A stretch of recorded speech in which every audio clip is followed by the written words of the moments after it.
নমস্কার। আজ আমরা একসঙ্গে ডুব দেব রবীন্দ্রনাথ ঠাকুরের লেখা একটা খুব সহজ কিন্তু অসম্ভব গভীর বাংলা কবিতায়, নাম মাঝি। চলুন এই কবিতার ভেতরের জগৎটা একটু ঘুরে দেখা যাক। কবিতাটা নিয়ে কথা বলার আগে এই অসাধারণ ছবিটার দিকে একটু তাকানো যাক। একটা শিশু তার মায়ের সঙ্গে নদীর ধারে দাঁড়িয়ে আছে, আর চারপাশটা যেন দৈনন্দিন জীবনের একটা জীবন্ত ক্যানভাস। এই ছবিটাই কিন্তু আমাদের পুরো কবিতার জগতে ঢুকতে সাহায্য করবে। তো শুরু করা যাক কবিতার একদম প্রথম অংশটা দিয়ে। এখানে ধরা পড়েছে একটা শিশুর খুব সাধারণ, খুব চেনা একটা ইচ্ছে। কবিতার শুরুটাই হয় এই লাইনটা দিয়ে, আমার যেতে ইচ্ছে করে নদীটির ওই পারে। কি ভীষণ সহজ, তাই না? কিন্তু ভাবুন তো, এই একটা লাইনের মধ্যেই লুকিয়ে আছে অজানার প্রতি সেই চিরন্তন টান, যা আমরা হয়তো সবাই ছোটবেলায় কখনো না কখনো অনুভব করেছি। এবার দেখা যাক ওই শিশুটির জগৎটা কিভাবে এই নদীর রোজকার আনাগোনার ছন্দে বাঁধা। মানে এই নদীকে কেন্দ্র করেই যেন এখানকার পুরো জীবনটা চলছে। শিশুটার চোখে প্রথম যেটা ধরা পড়ে সেটা হলো কৃষকদের ছবি। সে দেখছে লাঙল কাঁধে নিয়ে ওরা খেয়া পার হচ্ছে। রবীন্দ্রনাথের কি সহজ ভাষায় আঁকা একটা ছবি। আর এর মধ্য দিয়েই নদীটা শুধু একটা জলের ধারা থাকে না, হয়ে ওঠে জীবন আর জীবিকার এক জীবন্ত সেতু। এরপর নজরটা যায় জেলেদের দিকে, নৌকা থেকে জাল টানার দৃশ্য। এটাও তো নদীর সেই দৈনন্দিন ছন্দেরই একটা অংশ। শিশুটির ওই নিষ্পাপ চোখ কিন্তু এই কর্মব্যস্ত জীবনের কোনো খুঁটিনাটি এড়িয়ে যায় না।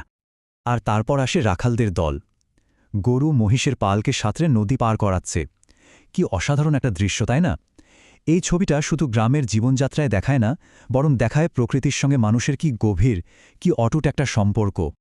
তাহলে এই যে কৃষক, জেলে, রাখাল, সবার জীবনটাই যেন এই নদীকে ঘিরে ঘুরছে। নদীর পাড়ে দাঁড়িয়ে শিশুটা আসলে একটা গোটা কর্মযজ্ঞের একটা জীবন্ত ছবির সাক্ষী থাকছে।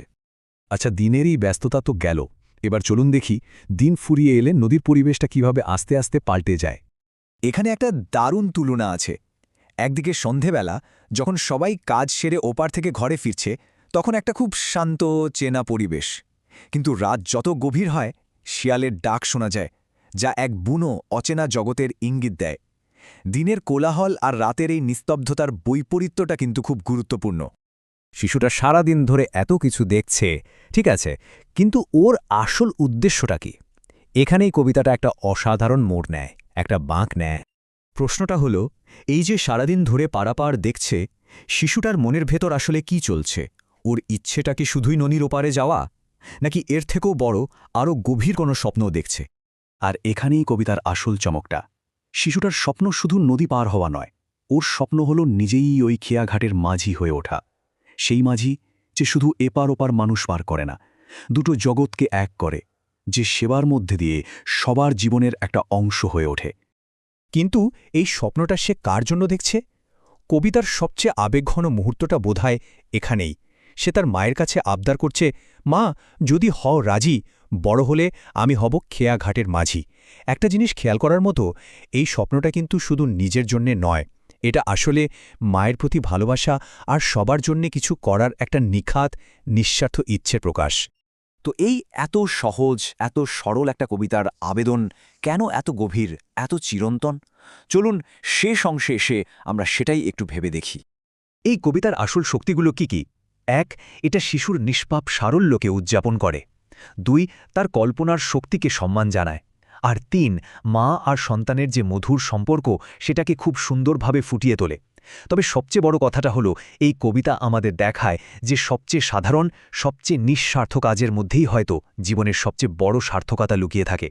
মাঝি হয়ে ওঠা এখানে শুধু একটা পেশা নয়, এটা একটা প্রতীক, সেবা, সংযোগ আর ভালোবাসার। তাহলে এই আলোচনা শেষ করার আগে একটা প্রশ্ন রেখে যাই।